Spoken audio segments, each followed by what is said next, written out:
सपनों को सच करना है तो सपनों को ध्यान से देखना होता है। इसी मोटिवेशनल लाइन के साथ स्टार्ट करते हैं हम अपनी आज की वीडियो, जिसमें मैं आपको बताऊंगी कि लास्ट 5 डेज में हम नीट की किस टाइप से प्रिपरेशन करें कि हमें एग्जाम में बिल्कुल भी प्रॉब्लम ना हो। Hey welcome to live classes Sirsa, I am your biology mentor Priyanka.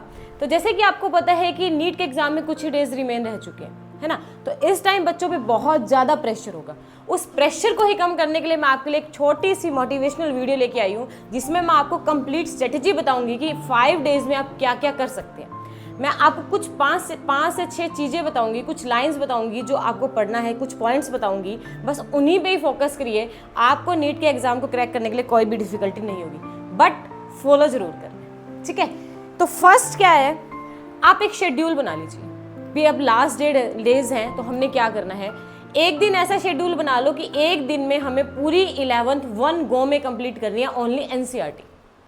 कुछ नया नहीं पढ़ना, कुछ भी नया नहीं पढ़ना। इसमें हमने एक शेड्यूल बना लो भी 11th की बायो हमने 1 गो में पढ़नी है, सिर्फ एनसीईआरटी। उसमें आप नोट कर लो कि क्या आपने हाईलाइट किए हुए हैं, क्या उसमें लिखा हुआ है, क्या आपने ऐड किए हैं पॉइंट्स, तो उसको अच्छे से पढ़ो। क्लियर है पॉइंट, सिर्फ एनसीईआरटी। सेकेंड, फिजिक्स और केमिस्ट्री की अगर मैं बात करूं तो उसमें आप फॉर्मूलाज रिवाइज करो। आपने जो क्लास में नोट्स बनाए हुए उसे रिवीजन करो। क्लियर है पॉइंट।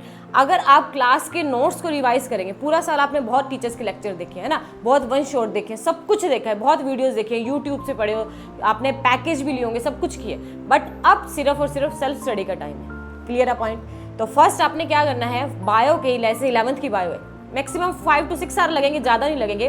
बायो की 11th एनसीईआरटी को कंप्लीट 1 गो में कंप्लीट कर दो, 5 से 6 घंटे, 1 आवर का रेस्ट हो गया। फिर आप 12th की एनसीईआरटी कंप्लीट करो 1 गो में, बीच में गैप नहीं देना, 1 गो में कंप्लीट करो। आपको लगे कि हम एक ही चीज़ पढ़ रहे हैं, अलग अलग चैप्टर्स नहीं पढ़ रहे। पॉइंट क्लियर है। सेकंड हमने क्या कहा है, क्या पढ़ना है, सिर्फ फिजिक्स और केमिस्ट्री के क्लास नोट्स पढ़ने हैं, कुछ भी नया ऐड नहीं करना, ओनली क्लास नोट्स पढ़ने हैं। जो आपने नोट्स खुद से बनाए हुए हैं उनकी सेल्फ स्टडी करनी है, उनकी सेल्फ रिवीजन लेनी है, just nothing else. Point clear है, पॉइंट क्लियर है। अब पहला फोकस करो अब इसमें कि आप कुछ भी डिफिकल्ट प्रॉब्लम सॉल्व मत करो। इस टाइम पर कुछ ऐसा सॉल्व करो कि बहुत ईजी सा लगे। कुछ ऐसा ना पकड़ो कि यार डिफिकल्ट प्रॉब्लम है, इसको सॉल्व करके देखते हैं, क्या पता यही एग्जाम में आ जाए। नहीं, वो ऐसा होगा कि आपसे सॉल्व हो नहीं पाएगी, आपका मोटिवेशन और डाउन होता जाएगा, आप डीमोटिवेट होते जाओगे। तो उसके लिए क्या जरूरी है, आप इजी को प्रिपरेशन करो, इजी। पॉइंट क्लियर है। तो नो डिफिकल्ट क्वेश्चन सॉल्व करने हैं। उसके बाद कोई भी मॉक टेस्ट अटेम्प्ट नहीं करना आपने।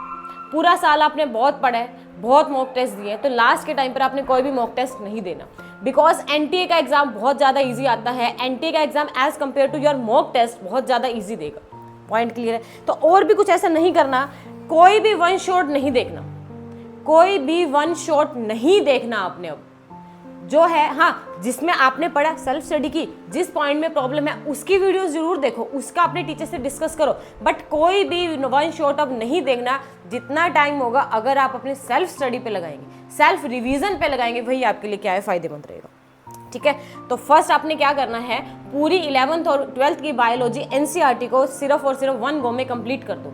एक दिन कंप्लीट जाएगा, 1 गो में कर दो। फिर आप फिजिक्स और केमिस्ट्री उठाओ, जितनी भी क्लास नोट्स हैं उसकी रिवीजन लो, 2 बार लो, 2 बार नहीं तो 1 बार अच्छे से लो, क्लास नोट्स की रिवीजन कंप्लीट हो जाएगी। ठीक है। फिर आप सारे फॉर्मूलाज रिवाइज करो, सारे फॉर्मूलाज एक पेज पे आपने लिखे हुए हैं, आपके पास वर्कशीट बनी हुई है, उनके फॉर्मूलाज रिवाइज करो। हाँ, ये उसमें लगेगा, ये उसमें लगेगा, ये उसमें लगेगा, याद हो जाएगा। क्लियर है पॉइंट। डायग्राम्स पे फोकस करो। डायग्राम आपने पढ़े हैं, नो डाउट, पूरा साल पढ़े हैं, बट बहुत पहले के पढ़े हुए ना, तो अब आप इन डायग्राम्स पे फोकस करो। ठीक है। जितना डायग्राम पे फोकस करोगे उतना ही, कोई भी मॉक टेस्ट इन 5 डेज में अटेम्प्ट नहीं करना, बस कर लिया।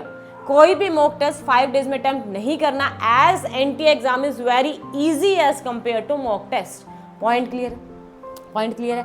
पीवाईक्यू दो जितने हो सकते हैं, जितने हो सकते हैं, बिकॉज 80% क्वेश्चन कहा जाता है कि 80% क्वेश्चन हमारे पीवाईक्यू से रिपीट होते हैं। लास्ट 20 डेज, 20 ईयर्स के निकालो, 10 ईयर्स तो चलो ज़्यादा नहीं करते अपन, 20 ईयर्स के कर लो, ज़्यादा नहीं होगा। इतना काम कर लो। लास्ट एंड मोस्ट इंपॉर्टेंट, आपने ऐसा फील नहीं करना कि यार मैं तो सब कुछ भूल गया। Don't feel that you forgot everything, ऐसा नहीं सोचना। हाँ, ऐसे लगे तो आप उसको रिवाइज कर लो, उस टॉपिक को रिवाइज कर लो, कोई प्रॉब्लम नहीं है उसमें। ऐसा नहीं सोचना, अच्छे से रेस्ट करो, थोड़ा बहुत रेस्ट भी करो, अच्छे से खाओ पियो, पूरी तरह से मोटिवेट रहो, आपका नीट एग्जाम बिल्कुल क्लियर होगा, 100% क्लियर होगा। आप इसी स्ट्रेटेजी के साथ करो, कुछ भी मॉक टेस्ट मत देना, कोई भी न्यू चीज ऐड मत करो, कोई भी न्यू चीज अपने रिवीजन में ऐड नहीं करना, बस जो पढ़े उन्हीं को रिवाइज करते जाओ करते जाओ करते जाओ, बहुत अच्छे से क्लियर कर लो। तो इसी स्ट्रेटेजी के साथ आपको all the best for your NEET exam. कुछ भी मार्क्स आए जरूर कमेंट करके बताना। Thank you.